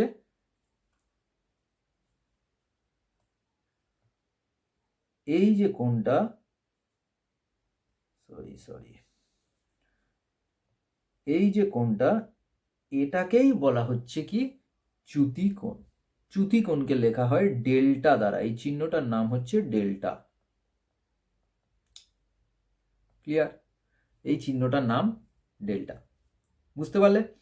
তাহলে যদি বলে চ্যুতিকোণের সংজ্ঞাটা কি বলবে, তাহলে চ্যুতিকোণের সংজ্ঞাটা কি? আলোকরশ্মি প্রতিফলক তল না থাকলে যে পথে যেত, অর্থাৎ এই দিক, প্রতিফলক তল না থাকলে এই দিকে যেত, আর প্রতিফলক তলটা আছে বলে ও যাচ্ছে এদিক দিয়ে। তাহলে এই যে কোণটা, এই এই এই যে মাঝখানে কোণটা, অর্থাৎ প্রতিফলক তল থাকলে যে দিক দিয়ে যাচ্ছে আর না থাকলে যে দিক দিয়ে যেত, তার মধ্যে যে কৌণিক ব্যবধান, এই কথাটাকে লিখতে হবে, কৌণিক ব্যবধান। কৌণিক ব্যবধান, এটাকেই বলা হচ্ছে চ্যুতিকোণ। তাহলে এই চ্যুতিকোণের রাশিমালাটা প্রমাণ করতে হবে যে এটা কত। দেখো ভালো করে, যদি আমরা এই ছবিটাকে আলাদা করে আঁকি, তাহলে বুঝতে পারবে যে এই ছবিটাকে যদি আমি একটু আলাদা করে আঁকি, তাহলে দেখো এটা এইভাবে গিয়েছে না? মানে আপতিত আলোক রশ্মিটাকে পুরোপুরি আলাদা করে এঁকে নিলাম, আর প্রতিফলিত রশ্মিটাকে এইভাবে আঁকলাম। তাহলে এটা আপতিত আলোক রশ্মি, এটা প্রতিফলিত আলোক রশ্মি, আর এটা আপতিত আলোক রশ্মির বর্ধিত অংশ, মানে বাইরের দিকে নেমে এসছে। তাহলে এই যে পুরো কোণটা, এই যে পুরো, এটা তো আই কোণ, এটা আর কোণ, আর এই যে পুরো কোণটা, এই একটা সরলরেখার পুরো কোণটা কত? এই কোণটা হচ্ছে 180 ডিগ্রি। তার থেকে আমার এইটুকু বাদ দিতে হবে, এই অংশটুকু বাদ দিতে হবে। অর্থাৎ এই যে হাইলাইটার দিয়ে দেখাচ্ছি, দেখো এই পুরো সরলরেখার একটা পুরো কোণ কত? একটা সরলরেখার পুরো কোণ হচ্ছে 180 ডিগ্রি। তাহলে এই সরলরেখাটার পুরো কোণ 180 ডিগ্রি। সেই 180 ডিগ্রি থেকে এইটা যদি বাদ দিয়ে দিই, তাহলে আমার বাকি যেটা পড়ে থাকবে এই কোণটুকু, এটাই হচ্ছে ডেল্টা বা কৌণিক ব্যবধান বা চ্যুতিকোণ। তাহলে পুরোটা 180 ডিগ্রি। এবার এটা আই, আবার এটা আর। এবার একটু আগে আমরা শিখেছি যে আই সমান আর, অর্থাৎ আপতন কোণ সমান প্রতিফলন কোণ। একটু আগে শিখেছি না, এই যে আপতন কোণ সমান প্রতিফলন কোণ। তাহলে আপতন কোণ সমান যদি প্রতিফলন কোণ হয়, তাহলে আমরা বলতে পারি না আই আর আর আলাদা না লিখে আমরা বলতে পারি এই পুরো অংশটা এটাই হচ্ছে 2i, বা এই যে পুরো অংশটা এটাই হচ্ছে 2i। ক্লিয়ার? তার মানে আই সমান সমান আর, অর্থাৎ আই আর আর মিলে হয়ে যাচ্ছে 2i। ক্লিয়ার? তাহলে এটা যদি 2i হয়, উপরের এই অংশটুকু যদি 2i হয়, তাহলে বাকি এই অংশটুকু কত পড়ে থাকবে? তাহলে 180 degree minus 180 degree minus 2i। এটাই হচ্ছে ডেল্টা বা চ্যুতিকোণের রাশিমালা। বুঝতে পারলে কিনা বলো? দেখো, পুরোটা 180 ডিগ্রি, পুরোটা 180 ডিগ্রি, তার থেকে এই অংশটুকু বাদ চলে গেছে 2i। তাহলে এটা কত পড়ে থাকছে? 180 মাইনাস 2i। এইটাই হচ্ছে ডেল্টা। বোঝা গেল? তাহলে এটাই হলো চ্যুতিকোণের রাশিমালা। তাহলে চ্যুতিকোণের রাশিমালা কার ক্ষেত্রে? প্রতিফলনের ক্ষেত্রে। এটা মনে রাখবে, প্রতিফলনের ক্ষেত্রে চ্যুতিকোণের রাশিমালা ডেল্টা সমান 180 ডিগ্রি মাইনাস 2i। বুঝতে পারলে? আইটা কি? আইটাকে বলা হয় আপতন কোণ। আর আমরা জানি আপতন কোণ সমান প্রতিফলন কোণ। তাহলে আইটাকে কেউ প্রতিফলন কোণও এখানে বলতে পারে। কোন সেন্সে? যখন আপতন কোণ আর প্রতিফলন কোণ দুটো সমান হবে। ক্লিয়ার? এবার দেখো, এর একটা যতক্ষণ না আমরা অ্যাপ্লিকেশন করছি ততক্ষণ কিন্তু আমাদের থিওরি ক্লিয়ার হবে না। তাহলে এখানে দেখো একটা অঙ্ক আছে, একটি আলোকরশ্মি দর্পণের তলের সাথে 40 ডিগ্রি কোণে আপতিত হলে রশ্মিটির চ্যুতিকোণ কত? তোমরা একটু ভিডিওটা পজ করো, পজ করে এইটার অ্যান্সারটা তোমরা খাতায় করে তারপরে কমেন্ট করো। কমেন্ট করে দেখো, তারপর আবার ভিডিওটা প্লে করে যে ঠিক হয়েছে কিনা। ঠিক আছে? তো আমি আশা করব তোমরা কমেন্ট করেছো, নিজে ট্রাই করেছো, তারপরে সলিউশনটাকে দেখছো। ঠিক আছে? চলো, তাহলে একটি আলোকরশ্মি দর্পণের তলের সাথে 40 ডিগ্রি কোণে আপতিত হলো, তাহলে রশ্মিটির চ্যুতিকোণ কত? তাহলে তোমাদের মধ্যে কে কে এই অ্যান্সারটা করেছে বলো তো? 100 ডেল্টা সমান 180 ডিগ্রি মাইনাস 2i। তাহলে 180 ডিগ্রি মাইনাস 2 ইন্টু 40 ডিগ্রি, তাহলে 180 ডিগ্রি মাইনাস 80 ডিগ্রি সমান 100 ডিগ্রি। এইটা কে কে করেছো বলো? এই অ্যান্সারটা কার কার হয়েছে? একদম অনেস্টলি উত্তর দেবে। করেছো? ঠিক আছে, অ্যান্সার মিলেছে? ভুল, এটা ভুল। কেন ভুল? দেখো, কোশ্চেনটাতে একটু টুইস্ট আছে, ভালো করে দেখো। একটি আলোকরশ্মি দর্পণের তলের সাথে 40 ডিগ্রি কোণ বলেছে, দর্পণের তলের সাথে 40 ডিগ্রি কোণ। এখানে বলেনি কিন্তু আপতন কোণ 40 ডিগ্রি, বলছে দর্পণের তলের সাথে 40 ডিগ্রি কোণ। তাহলে দর্পণের তল কোনটা? দর্পণের তল এইটা, এটাই দর্পণ। তাহলে এই দর্পণের তলের সাথে 40 ডিগ্রি কোণ করেছে, অর্থাৎ এই কোণটা 40 ডিগ্রি। তাহলে এই কোণটা যদি 40 ডিগ্রি হয়, তাহলে এই কোণটা কত হবে? স্যার 90 ডিগ্রি থেকে 40 ডিগ্রি বিয়োগ করে দিন। ঠিক আছে? তাহলে এটা কত হবে? 50 ডিগ্রি। বুঝতে পারলে কিনা দেখো, এটাই হচ্ছে আই। 50 ডিগ্রিটা কি? এটাই 50 ডিগ্রিটা হচ্ছে আই, অর্থাৎ আপতন কোণ। তাহলে আমার তো আগে আপতন কোণ বের করতে হবে, কারণ সূত্রে আছে ডেল্টা সমান 180 ডিগ্রি মাইনাস 2i। আমরা তো আই বের করিনি, আইটা যেটা ওটা তোমরা 40 বসিয়েছো, ওটা কিন্তু আই নয়, ওটা বলছে দর্পণের তলের সাথে 40 ডিগ্রি কোণ করেছে। তাহলে এটাই দর্পণের তল, এর সাথে 40 ডিগ্রি কোণ করেছে। তাহলে এর দর্পণের তলের সাথে যদি 40 ডিগ্রি কোণ করে, তাহলে বাকি কোণটা কত? 90। আমরা জানি অভিলম্ব 90 ডিগ্রি কোণ করে থাকে। তাহলে অভিলম্ব যদি 90 ডিগ্রি কোণ করে থাকে, নিচেরটা যদি 40 হয়, তাহলে উপরের গ্যাপটা কত হবে? 50। ক্লিয়ার? তাহলে ডেল্টা সমান 180 ডিগ্রি মাইনাস 2 ইন্টু 50, মানে 180 ডিগ্রি মাইনাস 100 ডিগ্রি। তাহলে এটা হলো 80 ডিগ্রি, এটাই উত্তর। বুঝতে পারলে? তাহলে রশ্মিটির চ্যুতিকোণ কত? উত্তর হলো 180 ডিগ্রি, সরি, উত্তর হলো শুধুমাত্র 80 ডিগ্রি।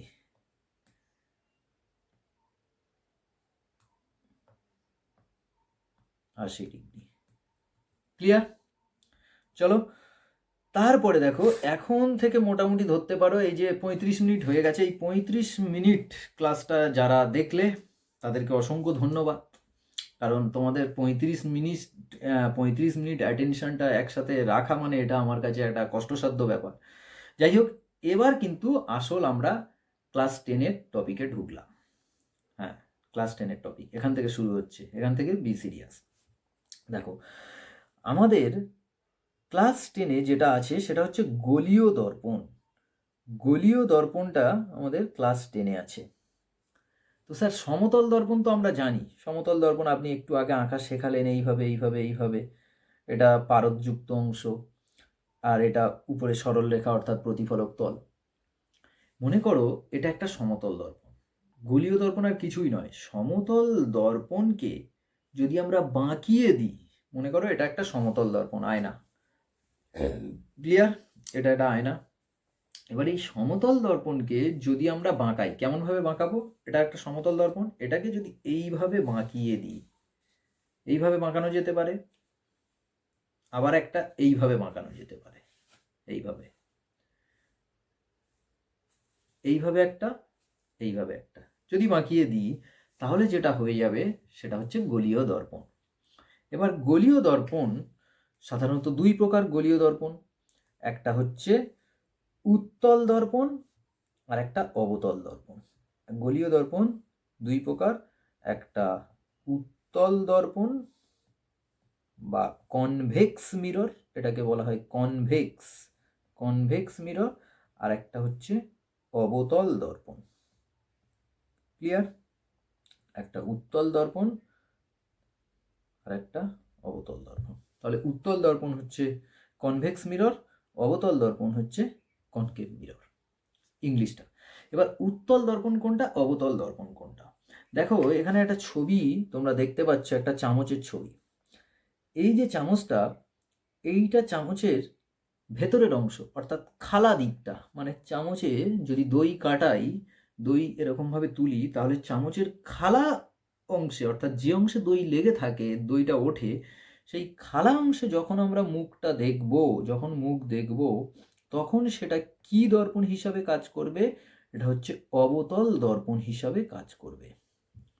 আবার যখন চামচটাকে উল্টে দেব, চামচ তো এইরকম, এবার চামচটাকে উল্টে দিলাম, উল্টে দিয়ে যদি আমরা মুখ দেখি, তাহলে আমরা যে অংশে মুখটা দেখতে পাচ্ছি, তখন সেই দর্পণটার নাম হয়ে যাচ্ছে উত্তল দর্পণ। ক্লিয়ার?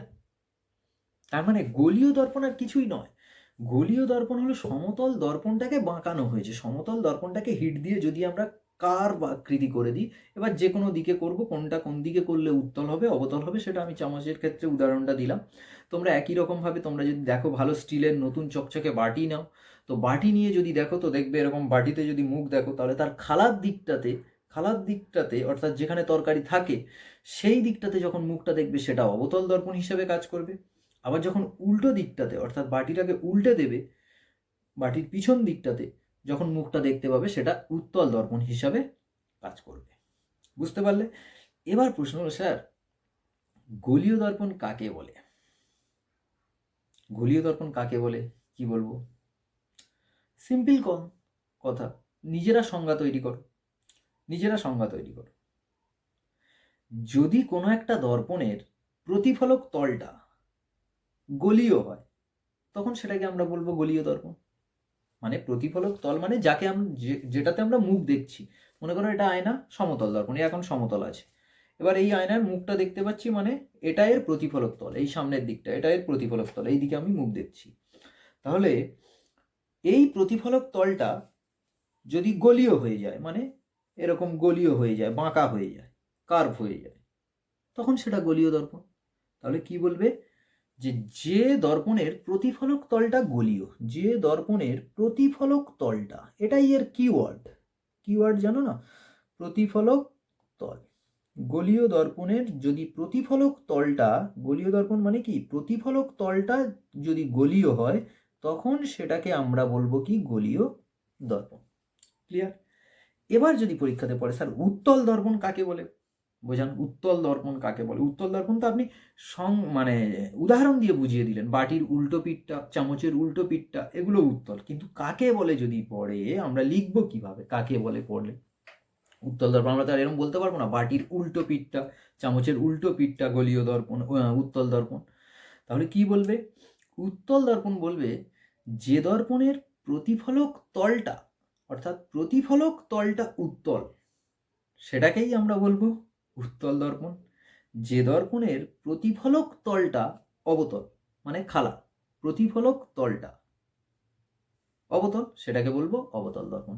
বা আরেকটা সংজ্ঞা দিতে পারো, যে দর্পণের প্রতিফলক তলটা বাইরের দিকে, সেটাকে আমরা বলবো উত্তল দর্পণ।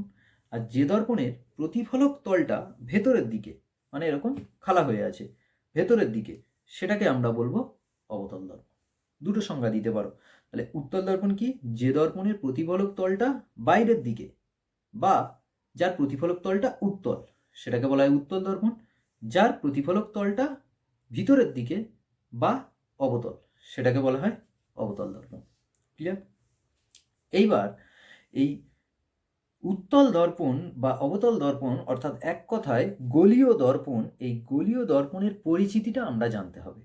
পরিচিতি মানে তার বিভিন্ন অংশ আছে, মানে একটা গোলীয় দর্পণের বিভিন্ন অংশ আছে, সেই অংশগুলো আমাদেরকে জানতে হবে।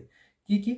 এই যে এখানে লেখা আছে দেখো, মেরুবিন্দু, বক্রতা কেন্দ্র, বক্রতা ব্যাসার্ধ, প্রধান অক্ষ, উন্মেষ, এগুলো সব আমরা এক এক করে জানবো।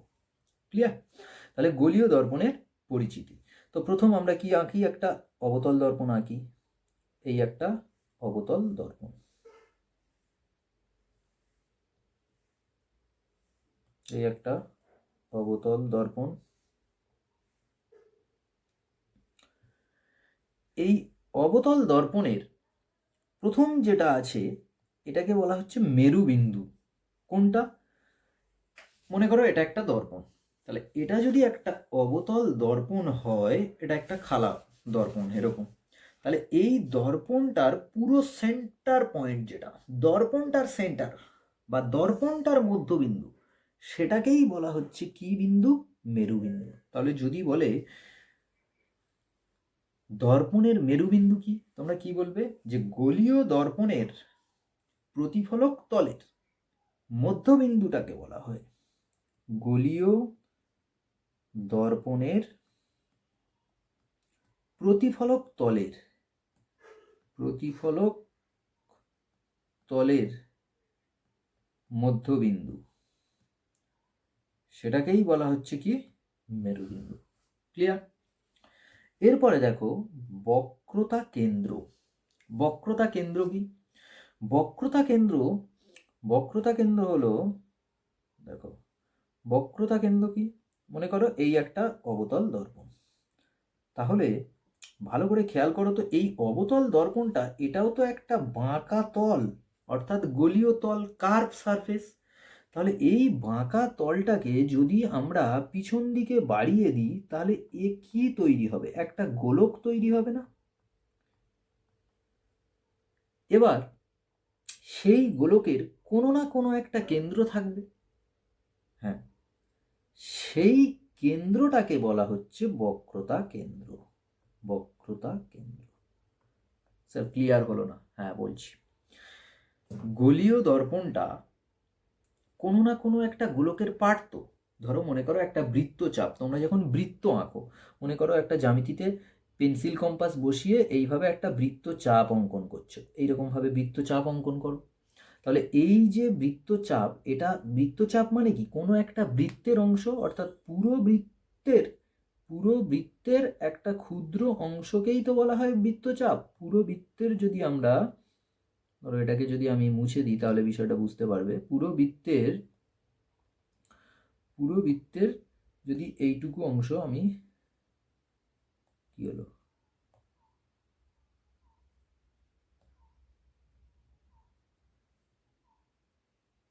পুরো বৃত্ত আসলে এটা নতুন ট্যাব, তার ফলে হাতে এখনো ঠিকঠাক অপশানগুলো সেট হয়নি, বুঝতে পারলে তো? তো আমি একটু দেখানোর চেষ্টা করছি। দেখো, এইটাকে যদি আমি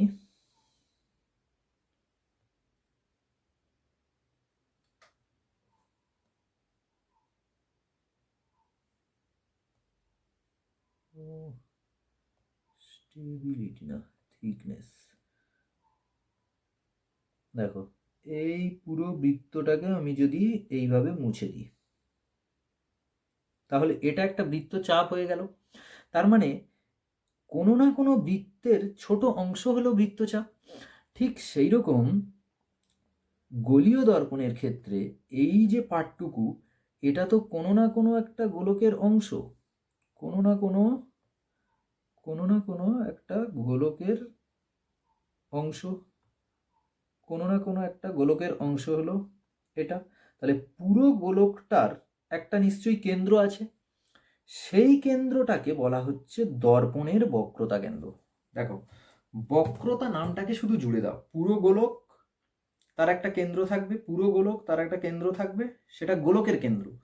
আর যখন ছোট পার্টটা একটা পুরো গোলকের অংশ, সেই গোলকের কেন্দ্রটা হয়ে যাবে ওই দর্পণের বক্রতা কেন্দ্র। ক্লিয়ার? তাহলে সংজ্ঞাটা কি লিখবে, যে গোলীয় দর্পণ যে গোলকের অংশ, সেই গোলকের কেন্দ্রটাকে বলা হচ্ছে ওই দর্পণের বক্রতা কেন্দ্র। বুঝতে পারলে? তারপরে বক্রতা ব্যাসার্ধ একই, গোলীয় দর্পণ যে পুরো গোলকের অংশ, সেই গোলকের ব্যাসার্ধটাকে বলা হচ্ছে দর্পণের বক্রতা ব্যাসার্ধ। গোলীয় দর্পণ যে পুরো গোলকের অংশ, সেই গোলকের ব্যাসার্ধকে বলা হয় দর্পণের বক্রতা ব্যাসার্ধ। বুঝতে পারলে? তারপরে দেখো প্রধান অক্ষ। প্রধান অক্ষটা কি? দেখো, প্রধান অক্ষটা হলো কোনো গোলীয় দর্পণকে, কোনো গোলীয় দর্পণের মেরুবিন্দু, কোনো গোলীয় দর্পণের মেরুবিন্দু, আমরা একটু আগে বললাম গোলীয় দর্পণের মেরুবিন্দু কি? মেরুবিন্দু একদম দর্পণের মাঝে যে বিন্দুটা, তাহলে এটা মনে করো মেরুবিন্দু। এই মেরুবিন্দু আর বক্রতা কেন্দ্র, এদের সংযোজক সরল রেখা, সেটাকেই বলা হচ্ছে কি না প্রধান অক্ষ। তাহলে কি বলবে? প্রধান অক্ষ, এটা হচ্ছে মেরুবিন্দু, এটা মেরুবিন্দু, এই যে বিন্দুটা এটা মেরুবিন্দু, আর এই যে বিন্দুটা এটা হচ্ছে বক্রতা কেন্দ্র। তাহলে বক্রতা কেন্দ্র ও মেরুবিন্দুর সংযোজক সরলরেখা, বক্রতা কেন্দ্র ও মেরুবিন্দুর সংযোজক সরলরেখা, বক্রতা কেন্দ্র ও মেরুবিন্দুর সংযোজক সরলরেখা, এটা বক্রতা কেন্দ্র, এটা মেরুবিন্দু, এই দুজনের সংযোজক সরলরেখা। দুজনের মধ্যে দূরত্ব নয় কিন্তু, মাথায় ঢোকাও, ভুল হয়ে যাবে, দুজনের মধ্যে দূরত্ব আলাদা জিনিস। এদের দুজনকে যে সরলরেখা যুক্ত করে, সেই সরলরেখাটাকে বলা হচ্ছে প্রধান অক্ষ। ক্লিয়ার? এবার আর একটা জিনিস আছে, উন্মেষ।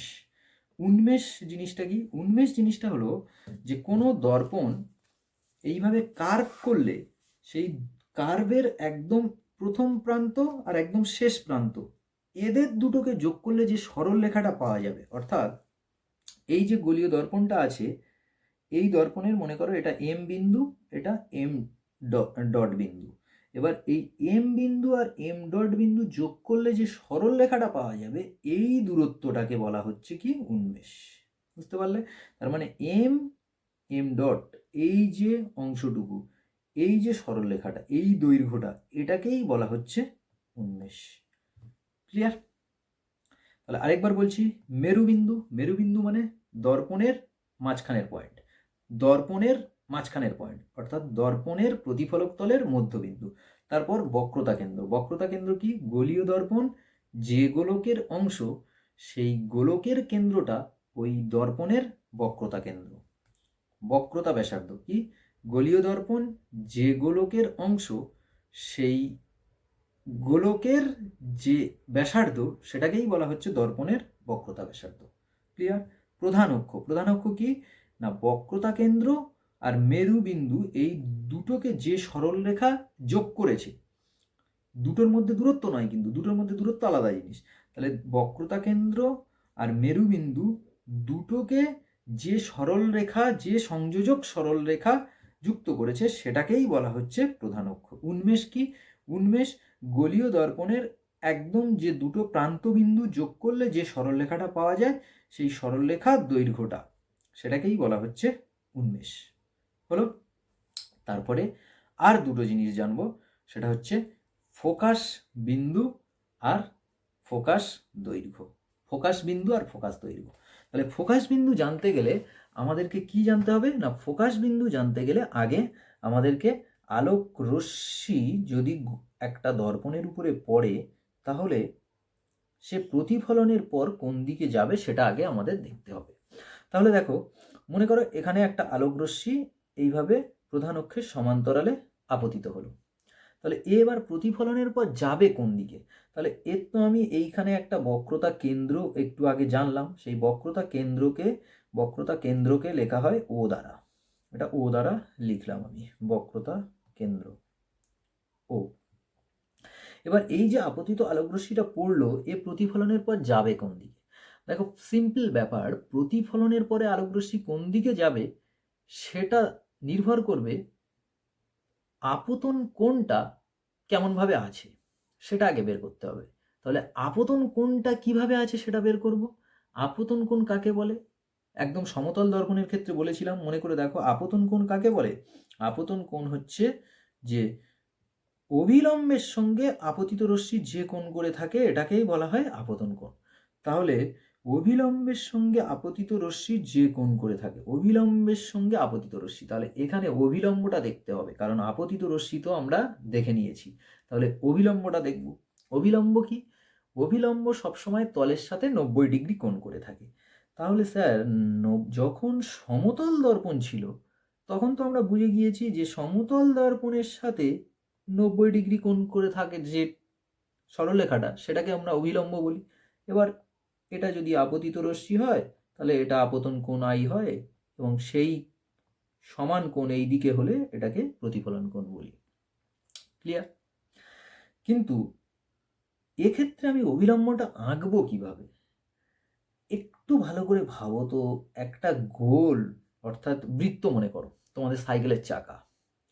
তো সাইকেলের চাকার কেন্দ্র থেকে এই পরিধি পর্যন্ত যে দূরত্ব, সেটাকে কি বলে? ব্যাসার্ধ। আর এই ব্যাসার্ধগুলো সবসময় পরিধির সাথে কত ডিগ্রি কোণ করে থাকে? ব্যাসার্ধগুলো পরিধির সাথে 90 ডিগ্রি কোণ করে থাকে। তার মানে এটা ছিল এর বক্রতা ব্যাসার্ধ। এই বক্রতা ব্যাসার্ধ থেকে পরিধির উপরে যদি এইরকম একটা সরলরেখা টানি, তাহলে এটা হয়ে যাবে কি 90 ডিগ্রি, অর্থাৎ এটা অভিলম্ব। এইটা বুঝতে পারলে কিনা দেখো, সাইকেলের চাকা পুরোটা রিং, এইবার রিং থেকে স্পোকগুলো সবসময় রিংয়ের পরিধির সাথে, মানে রিংয়ের সাথে স্পোকগুলো কত ডিগ্রি কোণ করে থাকে? 90 ডিগ্রি কোণ করে থাকে। ক্লিয়ার? তাহলে এটাকেই বলা হচ্ছে অভিলম্ব। এবার এইটা আপতন কোণ, তাহলে আপতন কোণ অভিলম্বের সঙ্গে আপতিত রশ্মি যে কোণ করে থাকে আপতন কোণ। তাহলে প্রতিফলন কোণটা কি হবে? প্রতিফলন কোণটা ঠিক ততটা ভিতর দিকে হয়ে যাবে অভিলম্ব থেকে। তাহলে এটা গেল আপতন কোণ। এটা যদি সিম্পল আই হয় তাহলে এটাও হবে আই, কারণ আমরা জানি আই আর আর সমান। তাহলে এটাও হয়ে যাবে আই। তাহলে এটা হয়ে যাবে প্রতিফলিত রশ্মি। এটা হয়ে যাবে প্রতিফলিত রশ্মি। এই প্রতিফলিত রশ্মিটা প্রধান অক্ষে যে বিন্দুতে ছেদ করে সেই বিন্দুটার নাম হচ্ছে ফোকাস বিন্দু, সেটাকে লেখা হয় এফ দ্বারা। তাহলে কি বললাম? কি বলবে? ফোকাস বিন্দু কাকে বলে? সংজ্ঞাটা বলবে, কোনো অবতল দর্পণে যদি প্রধান অক্ষের সমান্তরালে একটা আলোকরশ্মি আপতিত হয়, এইটাকে হাইলাইট করবে। প্রধান অক্ষের সমান্তরাল, যা তা আলোকরশ্মি ফেললে হবে না। এইভাবে যদি অ্যাঙ্গেল করে আলোকরশ্মি ফেলি এই একটা দর্পণ, তখন কিন্তু ও বেঁকে অন্য জায়গায় চলে যাবে, তখন সেটা ফোকাস বিন্দু নয়। ঠিক আছে? তাহলে কি বললাম না, প্রধান অক্ষের সমান্তরালে যদি কোনো আলোকরশ্মি দর্পণের উপর, অবতল দর্পণের উপর আপতিত হয়, তাহলে প্রতিফলনের পর প্রধান অক্ষকে যে বিন্দুতে ছেদ করে, তাহলে দেখো একদম স্টেপ বাই স্টেপ হাইলাইটার দিয়ে দেখাচ্ছি। প্রধান অক্ষের সমান্তরালে, তাহলে একটা অবতল দর্পণের উপর প্রধান অক্ষ এটা তার সমান্তরালে কোনো আলোকরশ্মি আপতিত হয়ে প্রতিফলনের পর প্রধান অক্ষকে যে বিন্দুতে মিলিত হয় বা যে বিন্দুতে ছেদ করে সেই বিন্দুর নাম হলো ফোকাস দৈর্ঘ্য। তাহলে একটা অবতল দর্পণের উপর প্রধান অক্ষে সমান্তরালে কোনো আলোকরশ্মি আপতিত হয়ে প্রতিফলনের পর প্রধান অক্ষকে যে বিন্দুতে ছেদ করে সেই বিন্দুটার নাম হচ্ছে ফোকাস বিন্দু। ক্লিয়ার? এবার ফোকাস দৈর্ঘ্য। ফোকাস দৈর্ঘ্যটা কি? এটা একদম সিম্পল। ফোকাস বিন্দু আর এইখানে যেটা দেখেছিলাম মেরুবিন্দু, এটা তাহলে ফোকাস বিন্দু আর মেরুবিন্দু, এই ফোকাস বিন্দু আর মেরুবিন্দু পর্যন্ত যে দূরত্বটা, এইটুকু যে ডিস্টেন্স, এই ডিস্টেন্সটা সেটা 5 সেন্টিমিটার হতে পারে, 10 সেন্টিমিটার হতে পারে, 15 সেন্টিমিটার, যা ইচ্ছা হতে পারে। তাহলে এই ফোকাস বিন্দু আর মেরুবিন্দু এদের মধ্যে যে দূরত্বটা, সেই দূরত্বটাকে বলা হচ্ছে কি না ফোকাস দৈর্ঘ্য। সেই দূরত্বটাকে বলা হচ্ছে ফোকাস দৈর্ঘ্য। ক্লিয়ার? তাহলে ফোকাস দৈর্ঘ্য কি? ফোকাস বিন্দু ও মেরুবিন্দু পর্যন্ত যে দূরত্বটা বা যে দৈর্ঘ্যটা সেটাকেই বলা হচ্ছে ফোকাস দৈর্ঘ্য। স্যার আপনি তো অবতল দর্পণের ক্ষেত্রে এটা বলে দিলেন, কিন্তু উত্তল দর্পণের ক্ষেত্রে কি হবে? হ্যাঁ, উত্তল দর্পণের ক্ষেত্রে একটু আলাদা হবে। দেখো, উত্তল দর্পণের ক্ষেত্রে আমি একটু ছোট করে আঁকছি।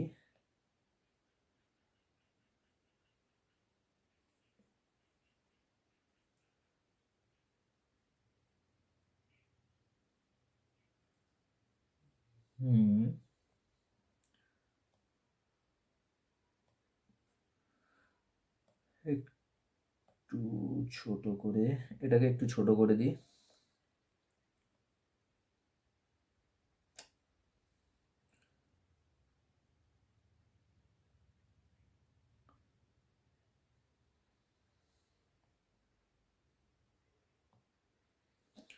আচ্ছা থাক, দেখো এইখানে আমি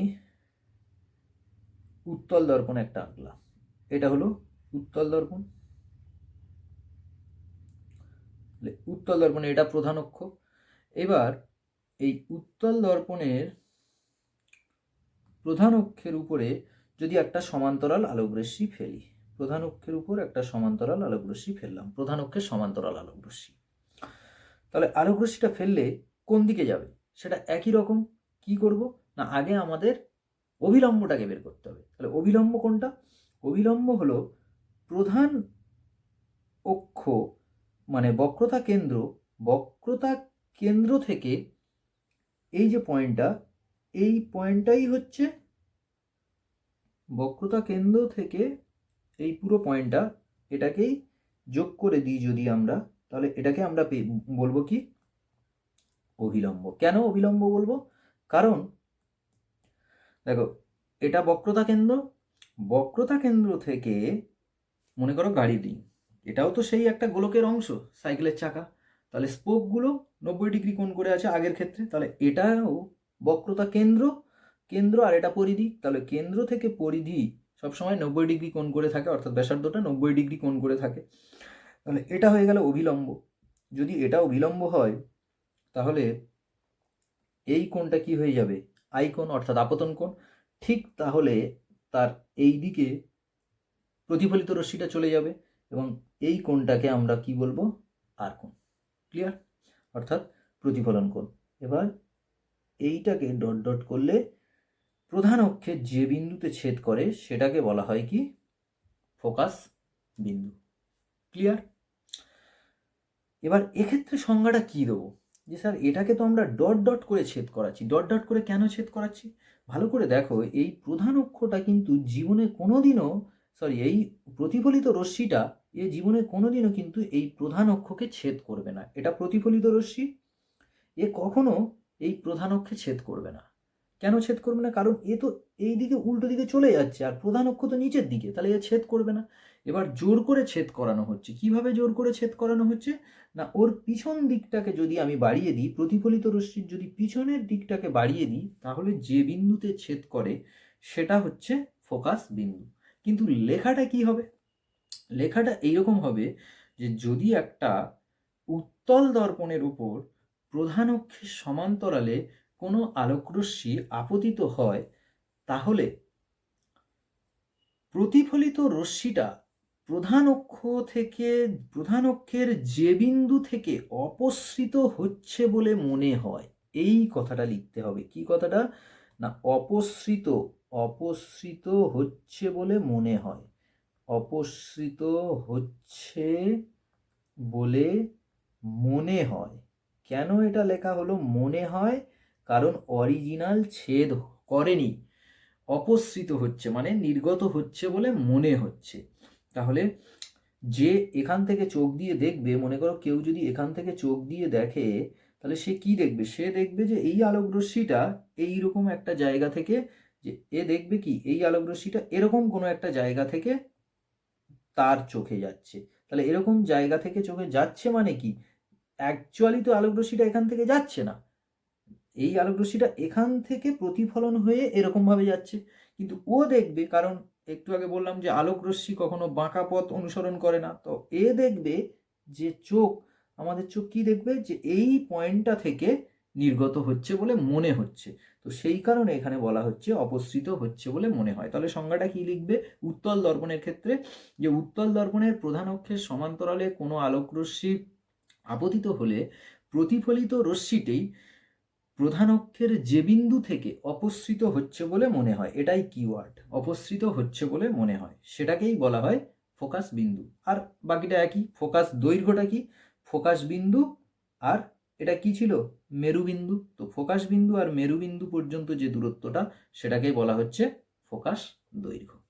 ক্লিয়ার? ঠিক আছে।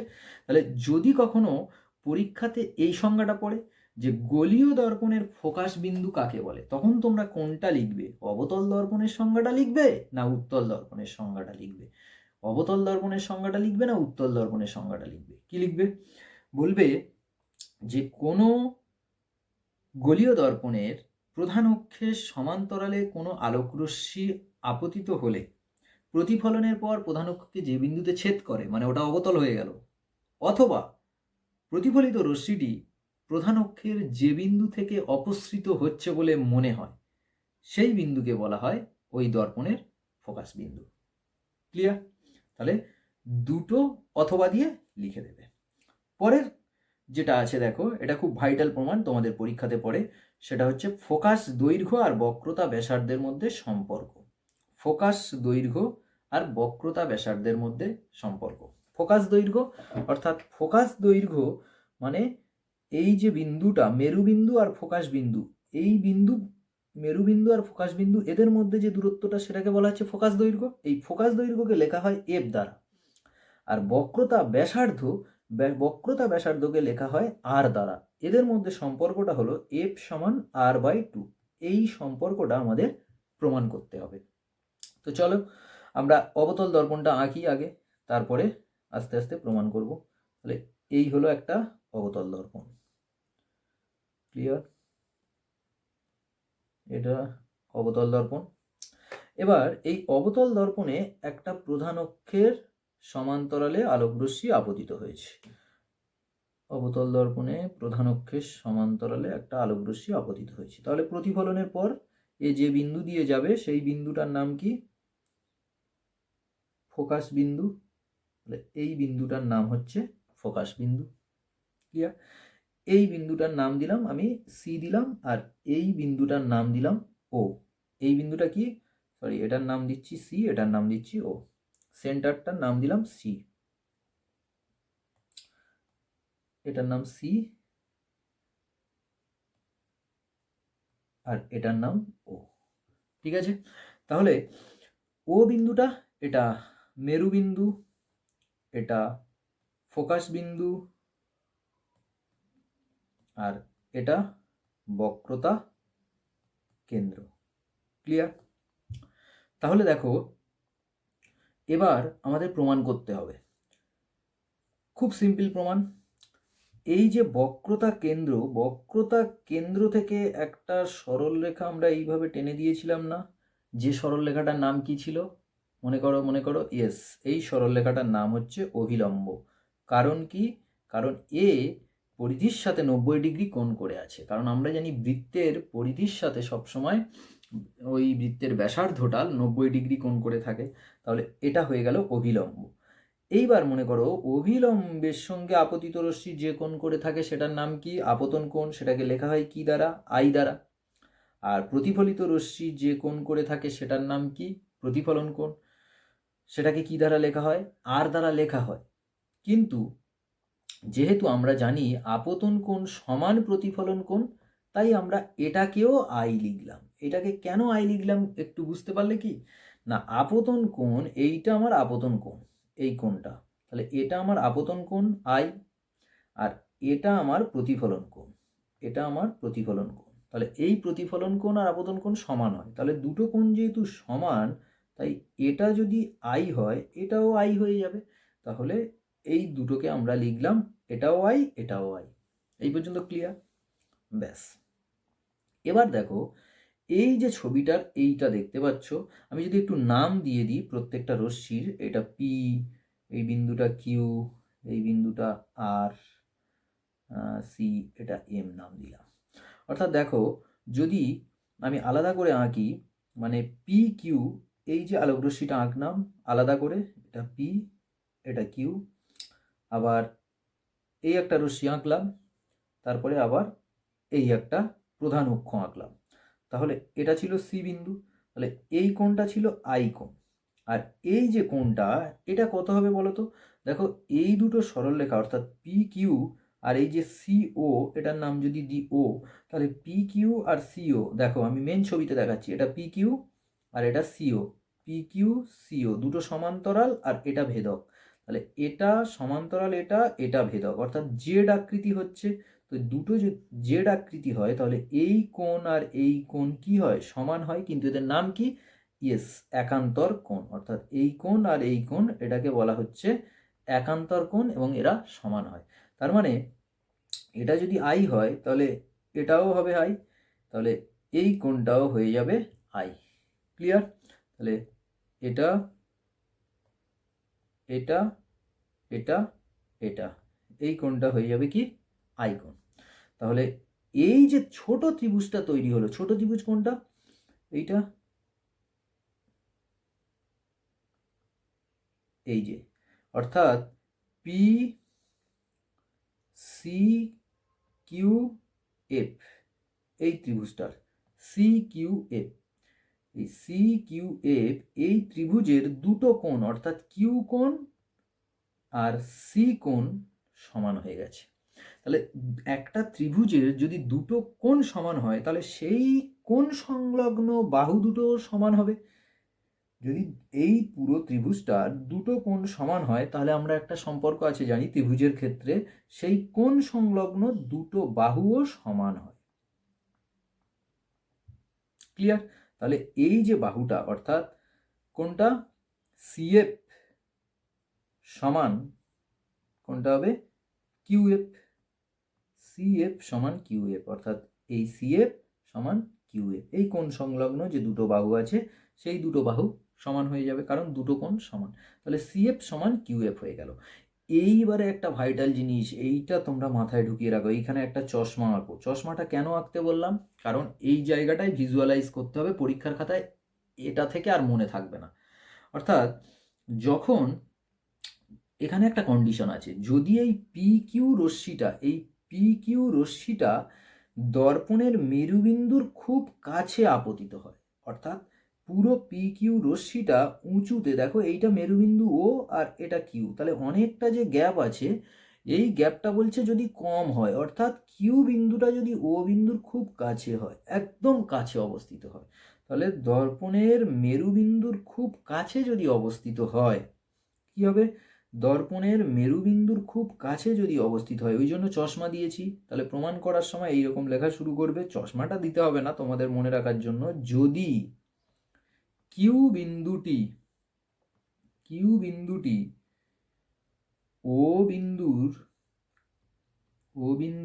খুব কাছে, ও বিন্দুর খুব কাছে অবস্থিত হয়, ও বিন্দুর খুব কাছে অবস্থিত হয়, দর্পণের কিউ বিন্দুটি ও বিন্দুর খুব কাছে যদি অবস্থিত হয়, তখন কি কন্ডিশনটা হবে দেখো। তখন ছবিটা আমি আবার আলাদা করে আঁকছি, দেখো যদি খুব কাছে অবস্থিত হয়, মানে এইটা তাহলে অবতল দর্পণ হয়ে গেল, এটা ও বিন্দু। আর এই যে কিউ বিন্দুটা উপরে ছিল, এই যে কিউ বিন্দুটা উপরে ছিল, এই কিউ বিন্দুটাকে একদম নিচে অঙ্কন করছি, মানে এইরকম জায়গায় অঙ্কন করছি, একদম কিউ বিন্দুটা খুব নিচে অঙ্কন করছি। তাহলে যদি এই জায়গায় কিউ বিন্দুটা হয়, তাহলে এই রশ্মিটা, প্রতিফলিত রশ্মিটাও এইরকমভাবে খুব কাছে দিয়ে যাবে। তাহলে তোমার তখন মনে হবে কি, এটা তো এফ ছিল। তাহলে ভালো করে দেখো তো, এই যে কিউ বিন্দুটা যদি এর খুব কাছে অবস্থিত হয়, তাহলে তখন আমরা দুটো সরলরেখাকে একই সরলরেখা বলতে পারি না? মনে করো, দেখো আমি একটু ভালো করে আঁকার চেষ্টা করছি। দেখো এইটা মনে করো দর্পণ, এটা অবতল দর্পণ। এবার এই যে বিন্দুটা ছিল, এই বিন্দুটা এইখানে না থেকে আরো কাছে নিয়ে চলে এসেছি, মানে এই দর্পণ, এই প্রধান অক্ষ এবার খুব কাছে চলে এসছে। তাহলে কাছে যদি চলে আসে, তখন এই যে দৈর্ঘ্যটা আর এই যে দৈর্ঘ্যটা, দুটো দৈর্ঘ্য সেম হবে না? তখন ছবিটা কিরকম হবে? কাছে যদি চলে আসে, তাহলে এটা দেখো, আমি আরেকবার ভালো করে দেখাচ্ছি। যদি একদম খুব কাছে চলে আসে, তাহলে এটা ও বিন্দু। এবার মনে করো এই একটা এফ বিন্দু আছে, তাহলে এখান থেকে এইটুকু যা, মানে এই যে Q F, Q F R ও এফ, এই দুটো প্রায় সমান না? কখন? যদি কিউ বিন্দুটা খুব কাছে হয়। দেখো কিউ এফ আর ও এফ প্রায় দৈর্ঘ্যটা একই, এটা আর এটা প্রায় একই। সে যদি 5 সেন্টিমিটার হয় 5 সেন্টিমিটার, 2 সেন্টিমিটার হয় 2 সেন্টিমিটার, কিন্তু প্রায় একই আমরা বলতে পারছি। কেন না, কিউ এফ সমান ও এফ। কী কারণে? যদি কিউ বিন্দুটা ওর খুব কাছে হয়। যদি কিউ বিন্দুটা কাছে না হয়ে দূরে হতো, তাহলে কি আমরা বলতে পারতাম যে এই কিউ এফটা এর সাথে সমান? বলতেই পারতাম না, কারণ দেখো এই কিউ এফ থেকে এই গ্যাপটা চলে আসছে। তাহলে কিউ বিন্দুটা যদি একদম ও বিন্দু বা মেরু বিন্দুর খুব কাছে অবস্থিত হয়, তখন আমরা এটা লিখতে পারি, অতএব কিউ এফ সমান ও এফ, কিউ এফ সমান ও এফ। এটা বোঝা গেল? ব্যাস, এইবার দেখো সিও, এইবার দেখো পুরো সরল রেখাটা যেটা সিও ছিল, তাহলে সিও মানে কি? সিও সমান আমরা লিখতে পারি সিএফ প্লাস এফও, এটা বলতে পারি। তাহলে সিএফ প্লাস এফও। এবার দেখো সিও পুরো যে সরলরেখাটা, এই সরলরেখাটাকে আমরা লিখলাম কি? CF plus FO. এবার দেখো এফও সমান কিউ এফ, তাই তো? এফও সমান কিউ এফ। তাহলে আমরা এইটা বলতে পারি না যে এফও সমান কিউ এফ, এফওর জায়গায় কিউ এফ বসালাম। আবার এটা কি? সিএফ। এবার একটু আগে দেখো সিএফ সমান কিউ এফ হয়ে গেছে। তাহলে সিএফ সমান যেহেতু কিউ এফ, তাহলে এই সিএফটাকে আমরা কিউ এফ করে দিতে পারি। তাহলে এই সিএফটাকে যদি আমরা কিউ এফ করে দিই, তাহলে এটা কিউ এফ আর এটাও কিউ এফ হয়ে গেল কত? 2 কিউ এফ হলো। এবার দেখো কিউ এফ সমান আবার এফ ও, তাহলে কিউ এফ এর জায়গায় 2 এফ ও বা ও এফ, 2 এফ ও বা ও এফ। এবার এই ওয়েভটাকে, এটাকে কি বলা হয়? ওয়েভটাকেই তো বলা হয় ফোকাস দৈর্ঘ্য, মেরুবিন্দু আর ফোকাস বিন্দু পর্যন্ত দূরত্ব মেরুবিন্দু থেকে। তাহলে এটাকেই বলা হয় ফোকাস দৈর্ঘ্য। একে কি দ্বারা লেখা হয়? 2 এফ। একে লেখা হয় স্মল এফ দ্বারা, তাহলে 2 এফ। আর সিওটা কি? সিও মানে হচ্ছে এই পুরোটা, অর্থাৎ আর। তাহলে সিওটাকে বলা হচ্ছে আর, অর্থাৎ আর ইকুয়াল টু 2f। কেন সিওটাকে আর বলা হয়? এটা তো বক্রতা ব্যাসার্ধ, এটা কেন্দ্র ছিল, বক্রতা কেন্দ্র থেকে মেরুবিন্দু পর্যন্ত দূরত্ব। তাহলে সিওটাকে বলা হচ্ছে আর, আর সমান 2f, অর্থাৎ f equal to r by 2। দেখো এটা বুঝতে পারলে কিনা দেখো, আরেকবার বলে দিচ্ছি, আমি হাইলাইটার দিয়ে দেখিয়ে দিচ্ছি। এটা একটা অবতল দর্পণ, এটা অবতল দর্পণ, এটা আপতন কোণ, আপতিত রশ্মি, প্রতিফলিত রশ্মি, এটা অভিলম্ব। তাহলে এটা যদি আপতন কোণ হয়, এটা প্রতিফলন কোণ সমান হবে। এবার এটা আপতিত রশ্মি, এটা প্রধান অক্ষ, এটা আপতিত রশ্মি, এটা প্রধান অক্ষ। তাহলে এই যে জেড আকৃতির যেটা হলো, তাহলে এটাকে আমরা কি বলবো? একান্তর কোণ, এই কোণ আর এই কোণ সমান। তাহলে এটা আপতন কোণ প্রতিফলন কোণের সঙ্গে সমান ছিল, আবার আপতন কোণটা এর সাথে সমান কেন না? একান্তর কোণ। তাহলে এই যে ছোট ত্রিভুজটা তৈরি হলো অর্থাৎ কিউসিএফ, এই যে ছোট ত্রিভুজটা তৈরি হলো কিউসিএফ, এই ত্রিভুজের কিউ কোণ আর সি কোণ দুটো কোণ সমান হয়ে গেল। এবার জানি আমরা কোনো ত্রিভুজের যদি দুটো কোণ সমান হয় তাহলে সেই কোণ সংলগ্ন বাহু দুটোও সমান, সিএফ সমান কিউএফ। এইবারে মাথা খাটাতে হবে কি চশমা, যদি কিউ বিন্দুটা ও বিন্দুর খুব কাছে অবস্থিত হয়, অর্থাৎ এটাকে বলা হয় উপাক্ষীয় রশ্মি, মানে মেরুবিন্দুর খুব কাছে যদি গিয়ে কোনো রশ্মি পড়ে, খুব কাছে যদি অবস্থিত হয়, তখন কিউ এফ সমান ও এফ হয়ে যাবে। মানে এই যে কিউ এফ ডিস্টেন্সটা, এটা তখন ও এফ এর সমান হয়ে যাবে। মনে করো এই কিউ এফটা এইখানে আছে, তাহলে এইখানে আছে মানে এইটা আর এইটা, এই দুটো সমান, তাহলে কিউ এফ সমান ও এফ হয়ে গেল। ব্যাস, এইবার শুধু জিওমেট্রিক্যাল ভ্যালুগুলো পুট করে দাও। পুরো সিও সমান কি? সিএফ প্লাস এফও, তাহলে সিএফ প্লাস কিউএফ, তাহলে এই সিএফটাকে কিউএফ এর সঙ্গে সমান করে দিলাম, তাহলে এটাও কিউএফ এটাও কিউএফ, 2QF হয়ে গেল। তো 2QF মানে হচ্ছে এফও। তাহলে এফওটাকে আমরা কি দ্বারা লিখি? স্মল এফ দ্বারা। তাহলে এটা হচ্ছে স্মল এফ অর্থাৎ ফোকাস দৈর্ঘ্য 2, এটা হচ্ছে আর সমান 2F। তাহলে 2R ইকুয়াল টু যদি 2F হয়, তাহলে আমরা জানি কি F ইকুয়াল টু হচ্ছে R/2, অর্থাৎ ফোকাস দৈর্ঘ্য সমান বক্রতা ব্যাসার্ধের অর্ধেক। তাহলে এটা আমরা অবতল দর্পণের ক্ষেত্রে করলাম। তোমরা উত্তল দর্পণেরটা প্র্যাকটিস করবে। যদি তোমাদের উত্তল দর্পণেরটাও না হয় তাহলে কমেন্ট করে জানাবে, আমি উত্তল দর্পণেরটা করে দেবো। ক্লাসটা অনেকটা লম্বা হয়ে গেল। যারা লাস্ট পর্যন্ত ছিলে, অর্থাৎ প্রায় 1 মিনিট 16 সেকেন্ড ক্লাস, 1 ঘন্টা 16 মিনিট ক্লাস হয়ে গেছে। তো যারা লাস্ট পর্যন্ত আছো কমেন্ট করে জানাও যে স্যার লাস্ট পর্যন্ত ক্লাসটা দেখেছি। ফাস্ট ফরওয়ার্ড হলেও, মানে দুগুণ স্পিডে হলেও লাস্ট পর্যন্ত আছো। তো এছাড়া যদি কোনো অসুবিধা থাকে কোনো জায়গায় বুঝতে, তাহলে কমেন্ট করে জানাও। থ্যাংক ইউ, টাটা, দেখা হচ্ছে পরের ক্লাসে।